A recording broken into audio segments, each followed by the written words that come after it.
오늘로 성령 하나님께서 우리 가운데 함께 계시는 줄로 믿습니다. 오늘 본문의 이 사건이죠. 사건은 우리가 좀 이해하기 힘든 부분도 있는 사건입니다만 그 사건의 의미가 굉장히 큰 사건입니다. 특별히 13절에 보시면 예수님께서 이제 베단이라는 곳에서 나오시면서 아침에 시장하셨는지 한 나무를 보세요. 그래서 그 나무가 이제 무화과 나무인데요. 잎이 무성한 것을 보시면서 저 나무에는 열매가 좀 먹을 만한 열매가 있겠구나. 시장하시던 차에 이제 그 나무에 가시죠. 그 전에 사건이 이제 종료주일을 맞이하게 된 거죠, 사실. 그 전에 예수님께서 예루살렘 성에 입성하시면서 나귀를 타고 나갈 때 많은 사람들이 환호성 속에서 이제 예루살렘에 입성하셔서 예루살렘을 돌아보시고 이제 베다니에서 이제 나가시면서 출발하신 거예요. 근데 그 나무를 보시고 열매를 있기를 바랬지만 막상 가서 보니까 이게 웬일입니까? 열매가 하나도 없는 거예요. 그래서 예수님께서 그 나무를 보시고 이제 저주를 하시죠. 그래서 이제부터 영원토록 사람이 너에게 그 열매를 따먹지 못하리라 라고 저주를 하세요. 근데 참 희한한 거는 13절 마지막 부분에 보시면요, 무화과 나무의 때가 아니었다라고 기록하고 있어요. 예수님께서는 무화과 나무의 때가 아닌데 왜 무화과 나무가 열매가 없다고 저주를 하셨을까 하는 거예요. 근데 이 무화과 나무는요, 보통 이스라엘에서 6월에서 8월경에 열매를 수확을 합니다. 그래서 보통 그 날에 나는데요. 간혹 무화과 나무 중에서 전해 열매를 맺지 못한 나무 가운데 일부가 이제 그 다음에 3, 4월 경에도 이제 열매를 맺는, 그래서 무화과 파가라고 하는데요. 그런 열매를 맺는 그런 나무도 있다고 합니다. 지금 이 시기는 종료주일이죠. 그래서 한 4월 경에 이제 종료주일 지나고 나서 4월 경이기 때문에 어떤 의미에서 보면 열매를 기다릴 수도 있었던 때예요. 그렇다면 무화과 나무가 열매를 맺을 때도 아닌데 열매를 기대하셔서 무화과 나무를 저주하셨다. 무화과의 때가 아닌데 저주하셨다. 참 이 어려운 얘기예요. 그 전까지는 해석이 가능합니다만 무화과 나무 때가 아닌데 저주하셨다. 이 말씀이 왜 들어갔을까? 이렇게 여러 가지 방면으로 연구를 해봤는데 딱 떨어지는 그런 답은 없더라고요. 그래서 우리에게 중요한 것은 한 문장 한 문장에 우리가 해석을 하는 것도 중요하겠지만 중요한 것은 그 메신저의 의도가 뭔가 하는 거예요. 이 메신저가 예수님께서 전하고자 하는 이 사건을 통해서 메시지가 무언가를 우리가 아는 것이 보다 중요할 것 같아요. 그래서 성경에서 종종 보면 문장의 해석이 좀 연관이 안 되거나 그런 부분들도 있어요. 그래서 제각기 나름대로 해석을 하는데요. 그보다 중요한 것은 오늘 예수님이 그 의도, 이 사건을 통해서 예수님께서 말하시고자 하는 의도가 무언가를 파악하는 게 더 중요할 것 같아요. 그래서 그 의미를 우리가 이제 세 가지로 볼 수 있는데요. 첫 번째로는 예수님께서 무화과 나무를 저주하신 사건을 통해서 예수님, 나는 누군가, 나는 누구신가를 말씀해 주고 싶으셨어요. 당시 예수님은 누군가? 그래서 팔레스타인 지역에서 가장 큰 핫 이슈였죠. 갈릴리 나사렛에서 저 젊은 청년이 많은 기적을 해하고 많은 사람들을 몰고 다니고 자기가 우리가 기다리던 메시아라고 그러는데 저 청년이 누군가? 그래서 한 이슈였어요. 예수님은 과연 누군가? 지금 우리 입장에서 보면 성경의 구약 신약 쭉 통해서 예수님이 우리의 메시아이신 우리는 확신합니다만 그 당시만 해더라도 해성과 같이 나타난 예수님의 존재에 대해서 사람들이 의심했어요. 그래서 심지어 이 기득권층, 바리새인이나 서기관들, 그런 사두개인들, 그런 사람들은 예수님을 이단시까지 할 정도였어요. 우리의 모든 것을 뺏어갈 수 있는 자칭 메시아라고 하는 저 사람, 저 사람, 저 청년은 갈릴리 나사렛에서 요셉하고 마리아에서 태어난 청년이야. 아이야, 아이. 뭐 저 행하는 것, 뭐 마술도 행하는 것 같고 또 무슨 사람들을 선동해서 이끄는 혁명가 정도지 그가 우리가 기대하던 무슨 메시아겠어 하고 예수님을 타부시했던 그런 일부에서는 예수님을 쫓아다녔지만 지도층에서는 타부시하셨던 그런 상황이었어요. 그래서 예수님께서는 자신이 하나님의 아들이시자 메시아이심을 믿게 하기 위한 그런 여러 가지 일들이 필요하셨어요. 그래서 많은 기적과 이적을 행하셨죠. 오늘 본문에도 제자들과 추종해서 따라다니는 사람들에게 자신이 메시아이심을 보여주고 싶으셨던 거예요. 그래서 길거리 지나가다 그 나무를 보고 나무야, 너가 열매를 맺지 못하는구나. 그래서 그 나무를 보고 열매 맺지 못하는 나무를 보고 너는 이제 열매를 영원히 맺지 못하리라 저주하셨어요. 그런데 정말 그 다음날 보니까는 그 나무가 열매를 맺지 못하는 것은 물론이고 말랐어요. 말랐는데 오늘 성경에 보시면 뿌리까지 말랐다라고 얘기를 하고 있어요. 사람들이 야 이분은 바로 이 나무를 만드신 분이 아닐까? 이 나무를 관리하시는 분이 아니실까? 이 나무를 심판하실 수 있는 분이 아니실까? 그 메시지가 뭐겠습니까? 이분은 바로 하나님이시구나. 예수님 당신은 바로 하나님이시죠. 그 사실에 대해서 오늘 얘기하고 싶으셨어요. 예수 나는 창조주고 나는 섭리자고 나는 심판자다. 오늘 예수님은 식물만 심판자입니까? 아니죠. 온 인류를 창조하신 섭리자, 구원자, 심판주가 되시는 분이세요. 그래서 성경이 그런 예를 쫙 말씀해 주고 계세요. 대표적인 몇 가지 사건을 보면 우리가 더 확실히 알 수 있는 것이 있어요.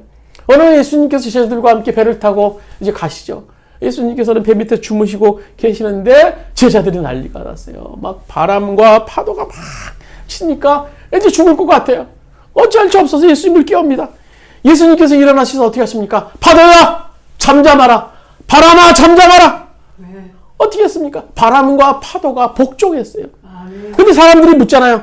아니 저분이 뉘시기에 바람과 파도가 복종하느냐? 오늘 주보에는 우리 마가복음 4장 41절에 보면 이렇게 말합니다. 그들이 심히 두려워하여 서로 말하되 그가 누구이기에 바람과 파도도 순종하는가 하였더라. 야 저분이 누군가? 자연을 저렇게 다스리시는 저분, 바람과 파도를 다스리시는 저분이 누군가? 저분은 그것을 만드시고 그것을 섭리하시는 분일 거야. 또 어느 날 귀신 들린 사람과 예수님이 마주치게 됐어요. 그래서 두려워 떠는 귀신 들린 사람이 얘기를 하죠. 예수요, 나를 저 돼지떼 속에 좀 집어넣어 주게 해주시옵소서. 그래서 예수님께서 그 귀신을 돼지떼 속에 집어넣습니다. 그래서 돼지떼 속에 들어간 그 귀신들이 돼지떼들이 결국 물 속에 이제 몰사당하는 그런 장면이 복음서에 나와요. 도대체 저 영들을 지배하는 저분은 누굴까? 저 영들을 만드신 분 아닐까? 그 영들을 심판하시는 그분이 아닐까? 오늘 그걸 증명하기 원했던 거예요. 근데 이 돼지떼에 관한 그런 과외 얘기가 이제 뒤에 성경 뒷부분에 나오는데요. 이 돼지떼들을 몰사시키는 그런 장면을 경험한 그런 돼지 주인이 이제 마을로 달려가죠. 마을로 달려가서 야! 저 메시아가 왔다. 뭐 놀라운 분이 나타났다. 그분이 놀라운 기적을 행하셨어. 막 그렇게 전하지 않았겠어요. 그래서 사람들이 막 나와서 이후에 우리가 상상할 수 있는 장면이 뭡니까? 하나님을 찬양하고 또 하나님을 높이고 하나님께 저희 문제도 좀 해결해 주세요. 저를 불쌍히 해주세요. 그 모습을 우리가 상상할 수 있는데요. 그 이후의 모습에 대해 성경은 아주 아이러니하게도 우리에게 제시해 주는 것이 있어요. 우리 주보에 있는 마태복음 8장 33절에서 34절 말씀 보시겠습니다. 돼지를 치던 사람들이 도망가서 읍내에 들어가 이 모든 일과 귀신 들린 사람들에게 일어난 일을 알렸다. 온 읍내 사람들이 예수를 만나러 나왔다. 그들은 예수를 보고 자기네 지역에서 떠나달라고 간청하였다. 오늘 그 동네 사람들이 얘기하는 것은요, 제발 예수 여기서 떠나주시옵소서. 왜 그랬을까요? 아마 이것이 이 양돈, 돼지를 치는 지역이었던 것 같아요. 그래서 그 사람들이 어떤 돼지떼가 죽은 사람의 얘기를 듣고 나서 그 예수님이 그 놀라운 능력과 이적이 문제가 아니라 자기 먹고 사는 것에 지장이 있을까봐 혹시 저 예수가 와서 우리 돼지떼도 귀신 들렸다고 해서 물속에 빠뜨리지는 않을까라는 생각 속에서 예수님 빨리 좀 우리 마을을 떠나주세요 라고 했던 정말 웃지 못할 일들을 그들이 행하는 것을 볼 수 있어요. 어떤 이 영들을 부르시는 그분은 바로 영들의 창조주, 심판주셨던 것을 이 사건을 통해서 말씀해 주고 있어요. 뿐만 아니라요, 예수님께서 병자를 고치시고 또 심지어 죽은 사람을 살리시는 분이시죠. 나인성 과부의 아들이 죽었을 때 예수님께서 그 청년을 향해서 명령하시죠. 청년아, 내가 네게 말하노니 일어나라, 일어나라. 그런데 그 청년이 어떻게 했습니까? 그 청년이 일어나서 나와요. 사람에게 생명 주시기도 하고 또 사람의 생명을 거두기도 하는 이 분은 분명히 창조주야, 창조주, 섭리자야, 심판자야. 아멘. 오늘 이 무화과 나무의 사건을 통해서 오늘 예수님께서 말씀하시고자 하는 것이 그거예요. 그분은 그렇게 한 번 말하였을 때 식물도 복종하시는 분. 그분은 식물을 만드신 분이다. 근데 거기서 끝나시는 것이 아니에요. 만들고 손 떼는 분이 아니라 여전히 그 만드신 것을 다스리세요. 그리고 자신의 그 창조의 목적에 맞지 않는 그것에 대해서 심판할 분이시라는 거예요. 심판할 분. 이게 참 무서운 얘기인데요. 바로 이것이 오늘 본문 속에서 주님께서 우리들에게 주시고자 하는 메시지. 나는 하나님이다. 나는 하나님이다. 나는 창조주다. 나는 성자다. 나는 심판주라는 사실을 말씀하고 싶으셨던 거예요. 두 번째로는요, 내용이 없고 형식뿐인 이스라엘의 심판, 우리들에 대한 심판을 예고하고 계세요. 오늘 이 성경에서는 무화과 나무에 대해서 얘기하고 계시는데요. 성경 여러 곳에 보면 이스라엘을 상징할 때 포도나무 또는 무화과 나무를 상징적으로 쓰시는 것을 볼 수 있어요. 근데 오늘 본문에 이 무화과 나무는 이파리만 무성하고 열매가 없었던 나무였습니다. 그것은 이스라엘 백성들의 그런 신앙 상태가 바로 껍데기에 있다. 내용이 없다라는 것을 은유적으로 이제 말씀하시는 건데요. 당시 유대인들은 입술로만 이제 자신의 하나님을 잘 섬긴다고 막 요란하게 떠들었던 사람이에요. 그래서 많은 사람 앞에 생색내고 기도하고 많은 사람 앞에 믿음의 모습을 보이기를 원했던 사람. 실상은 하나님의 뜻을 거역하고 자기 마음대로 살았던 사람들이죠. 그래서 그들을 주님께서 말씀하시는 것이 잘 나타나는 것이 마태복음 23장 27절 주보에 있는 말씀이에요. 우리 한번 같이 한번 읽도록 하겠습니다. 마태복음 23장 27절 화 있을진저 외식하는 서기관들과 바리새인들이여 회칠한 무덤 같으니 겉으로는 아름답게 보이나 그 안에는 죽은 사람의 뼈와 모든 더러운 것이 가득하도다. 오늘 그들을 향해서 주님께서 말씀하신 회칠한 무덤이 회칠한 무덤이 겉에는 벤칠하죠. 깨끗해 보여요. 겉으로는요, 뭐 나무랄 거 없어요. 그런데 오늘 우리가 읽은 성경에 보시면 그 안에 죽은 사람의 뼈와 모든 더러운 것이 가득하도다라고 기록하고 있어요.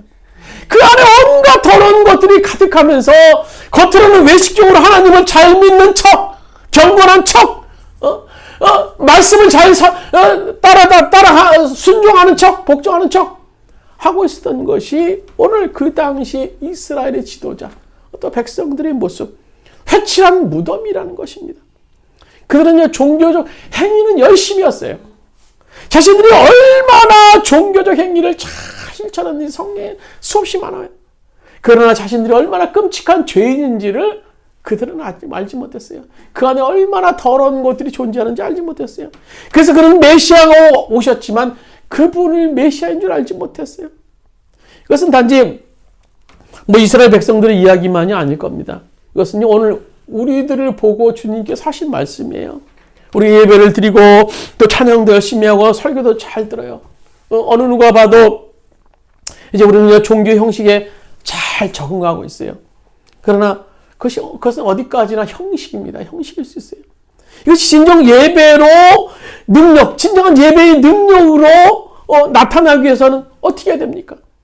들은 말씀대로, 들은 예배대로 내 삶이 지금보다 낫게 달라져야 되는 거예요. 이것이 바로 예배의 능력이 될 수 있는 거예요. 그러니까 우리가 얼마나 참된 예배를 드렸느냐 하는 것은 예배 시간 가지고는 몰라요.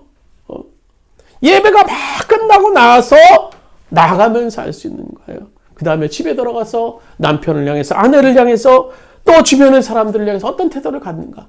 또 아침에 일어나서 내가 일터로 나가서 사람을 만났을 때 어떻게 그 사람들을 대하는가 하는 것이 예배의 진정성이 나타나는 거예요. 예배가 나타나는 거예요. 주일날 나와서 은혜를 받으세요. 막 이제 은혜를 받아 너무나 기뻐요. 그렇다면 이제 비전과 용기를 가져야죠. 삶 속에서 여전히 먹지는 삶 속에 살면서 뭘 먹을까, 뭘 입을까 염려하면서 어떻게 하나 한날 궁리하며 살면요, 우리들에게 주는 그 비전과 용기가 진정성이 없게 되는 거예요. 그냥 귀만 즐거워서 그 순간 끝날 수밖에 없는 거예요. 이제 세상에서 나가 살아야 돼요. 용기와 비전을 가지고 세상 사람들을 향해서 소금과 빛의 역할을 감당하는 삶을 살아야 돼요.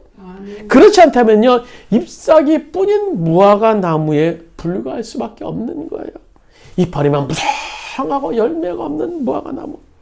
하나님은 이런 사람들을 보시면서 이렇게 말씀하시지 않겠어요? 너 이제 잎사귀를 좀 그만 좀 만들어라. 잎사귀 좀 그만 만들어라.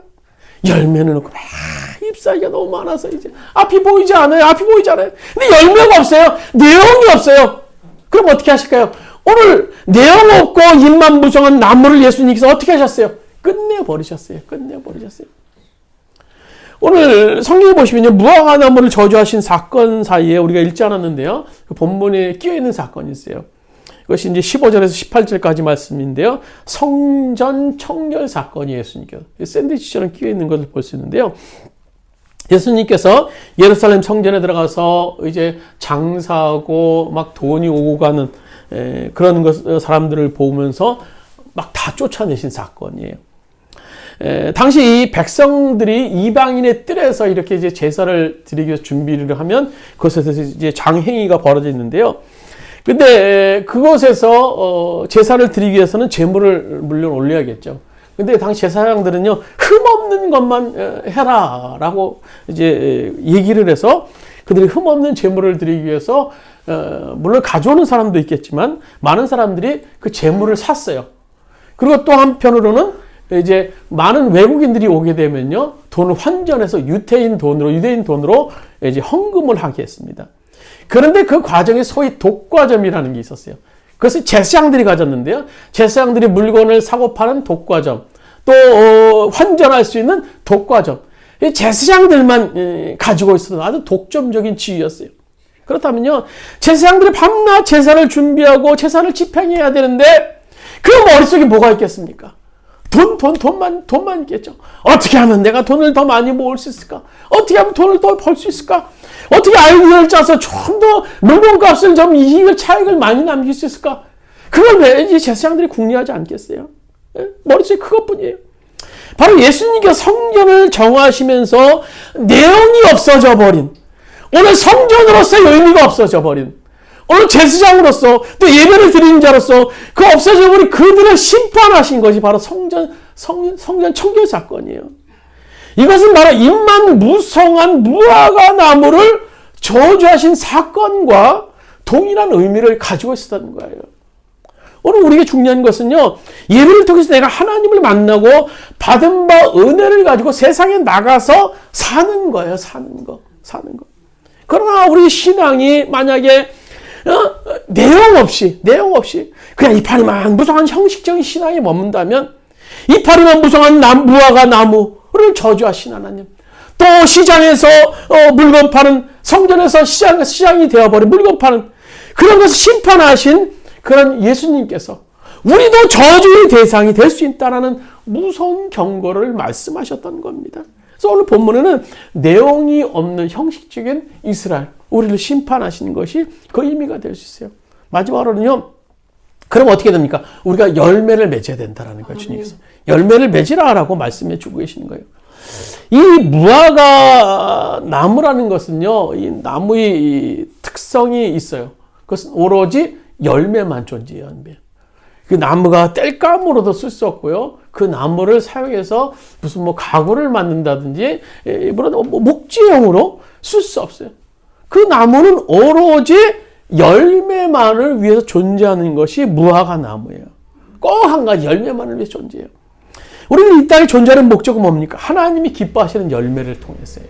그래서 그 열매를 통해서 하나님의 영광을 드러내야 하는 것이 우리가 이 땅에 존재하는 목적이 되는 거예요. 여러분, 우리가 얼마나 열매를 지금 맺고 있는지 모르겠어요.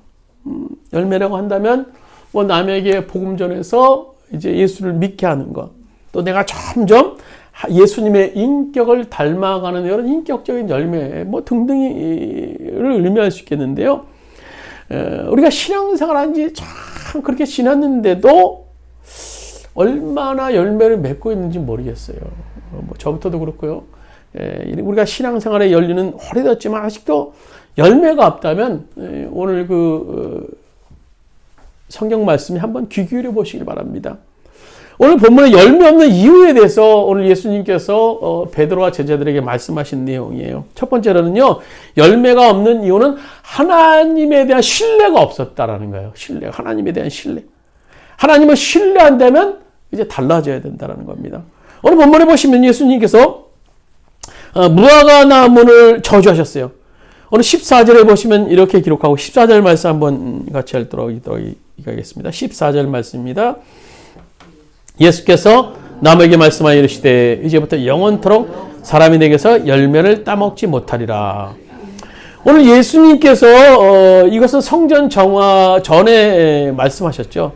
그래서 이제 성전을 정화하시고 이제 이튿날 이제 나오시면서 말씀하신 것이 20절 말씀이에요. 20절 이렇게 기록하고 있죠. 그들이 아침에 지나갈 때 무화과 나무가 뿌리로부터 마른 것을 보셨다. 그 전날 저주하시고 그 다음날 아침에 나가서 보니까 무화과 나무가 뿌리부터 말라 있는 거예요. 그래서 그 아침에 일어나서 무화과 나무 마른 것을 보시고 예수님께서 말씀하신 대로 된 거예요. 그래서 그 다음 절 21절에 보면 베드로가 말하는 거죠. 21절은 베드로가 생각이 나서 여짜오되 라삐어 보소서 저주하신 무화과 나무가 말랐습니다. 말랐습니다. 물론 뭐 베드로 입장에서 신기해서 이렇게 말할 수도 있었을 겁니다. 근데 예수님의 대답을 보면 꼭 그렇지만은 아닌 것 같아요. 22절에 보면 이렇게 말씀하시죠. 예수께서 대답하여 저희에게 이르시되 하나님을 믿으라. 하나님을 믿으라. 그러니까 베드로의 마음속에요. 완전한 믿음이 없었던 것 같아요. 베드로야, 내가 말한 대로 되지 않았냐? 너 혹시 내 말을 믿지 못한 건 아니냐? 믿지 못한 건 아니냐? 어? 베드로에게 반문하시는 거야, 베드로에게. 내가 어디에게 저주해서 이 나무가 죽었으면 저주해서 끝나는 거야. 그런데 새삼스럽게 이 나무를 보고 그렇게 얘기할 수 있느냐? 그럼 예수님께서 베드로와 제자들에게 말씀하신 것이 23절 말씀이에요. 우리 한번 같이 한번 읽도록 하겠습니다. 23절입니다. 내가 진실로 너에게 이르노니 누구든지 이 산더러 들려 바다에 던져지라 하며 그 말하는 것이 이루어질 줄을 믿고 마음에 의심하지 않으면 그대로 되리라. 하나님 말을 믿으면 그대로 된다라는 거예요. 여러분, 하나님 말씀을 믿으십니까? 하나님 말씀 믿으세요? 믿으세요?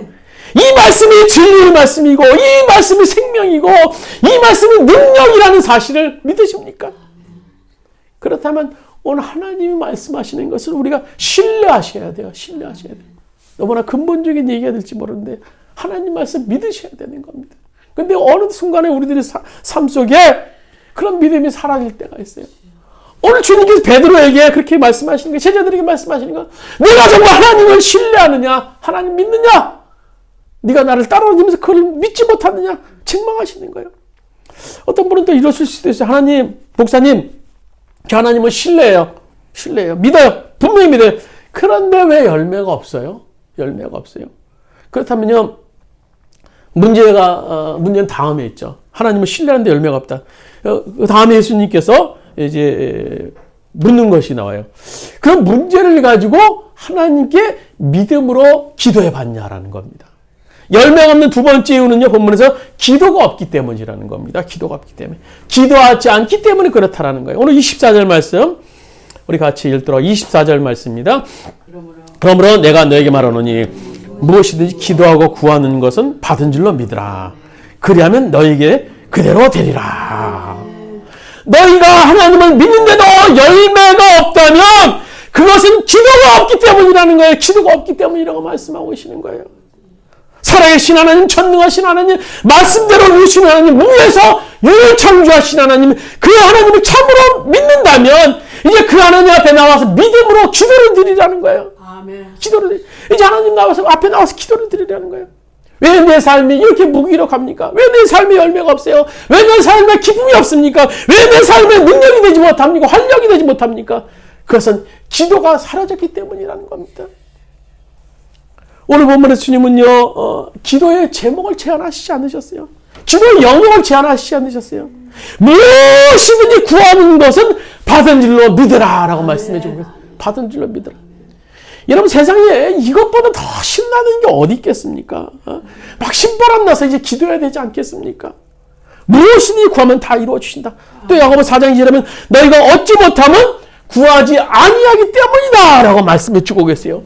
우리가 정말 진지하게 기도하지 않기 때문에 내 삶에 하나님의 놀라운 역사를 경험하지 못하게 되는 것입니다. 마지막으로 목사님, 저 열심히는 안 할지 모르지만 그대로 그래도 기도한다고 했는데 하나님의 영광이고 뭐고 저는 응답의 경험이 없어요. 그렇다면요, 그 다음 말씀에 귀 기울여 보세요. 오늘 열매가 없는 마지막 이유는요, 하나님과의 관계가 막혀있기 때문이라는 겁니다. 그러면요, 기도해도 소용이 없어요. 여러분, 파이프에서 물이 흘러가야 되는데요, 파이프 꽉 막혀있어요. 그러면 그 물이 흘러가겠습니까? 물이 흘러가기 위해서는 관을 뚫어야 돼요. 막힌 것을 뚫어야 돼요. 원인을 제거해야 돼요. 오늘 25절 말씀 보세요. 25절 말씀 같이 읽도록 하겠습니다. 서서 기도할 때 아무에게나 혐의가 있거든 용서하라. 그리하여야 하늘에 계신 너희 아버지께서도 너희 허물을 사하여 주시리라 하시니라. 오늘 세번역 버전의 세번역 성경에 제가 읽어드릴게요. 너희가 서서 기도할 때 어떤 사람과 서로 등진 일이 있으면 용서하여라. 그리하여야 하늘에 계신 너희 아버지께서도 너희의 잘못을 용서해 주실 것이다. 오늘 하나님과 우리의 관계를 막고 있는 것에 대해서 성경은 인간관계의 갈등에 있다라고 말씀해 주고 계세요. 하나님과의 관계 속에서 막힌 것은 인간과의 갈등 속에서 그 원인이 될 수 있다는 겁니다. 인간과의 갈등이 얼마나 사람을 영적으로 피폐하게 만드는지 몰라요. 육적으로 물론 힘들어요. 그러나 더 중요한 것은 영적으로 서서히 메마른 상태로 만든다라는 겁니다. 그러므로 인간관계 갈등 속에서 내가 용서하지 못하는 이웃이 또 가족이 있다면요, 그것이 기도를 막는 원인이 될 수 있다라는 겁니다. 그러면요, 아무리 기도해도 소용이 없다라는 것이 오늘 예수님 말씀이에요. 그러다면 어떻게 돼요? 그들을 용서하라는 겁니다. 그들을 놓고 힘들겠지만 간절히 기도해 보세요. 시작은요, 그 사람을 위해서 먼저 기도하죠. 나를 위해서라도 내가 하나님의 응답의 역사, 하나님과의 막힌 관계를 내가 뚫기 위해서라도 해야겠다라는 거 시작을 한번 해보세요. 시작하시면 성령님께서 도와주실 거예요. 성령님께서 놀라운 역사로 그 기도를 이끌어 주시고, 그 기도를 통해서 나로부터 시작했지만 그를 용서할 수 있는 마음의 결론을 얻을 수 있도록 주님께서 허락해 주실 거예요. 그리하면요, 하늘에 계신 아버지도 너희 허물을 용서해 주신다라는 겁니다. 그럴 때 막혔던 하나님과의 관계 속에서 기도 제목이 상달될 수 있어요. 주기도문의 내용도 한 부분이죠. 우리가 우리에게 죄 지은 자를 사하여 준 것 같이 우리 죄를 사하여 주옵소서. 그것이 주님께서 우리들이 가르쳐준 주기도문 중에 한 부분이에요. 내 이웃들을 용서할 때 하나님께서는 그 순간 하늘의 문을 여시고 기도의 응답으로 우리들 가운데 역사하시는 분이십니다. 말씀을 맺도록 하겠습니다. 우리 인생길에 열매가 없다면 그래서 혹시 주님 앞에 섰을 때 주님, 나는 열매가 없습니다. 얼마나 책망받을까?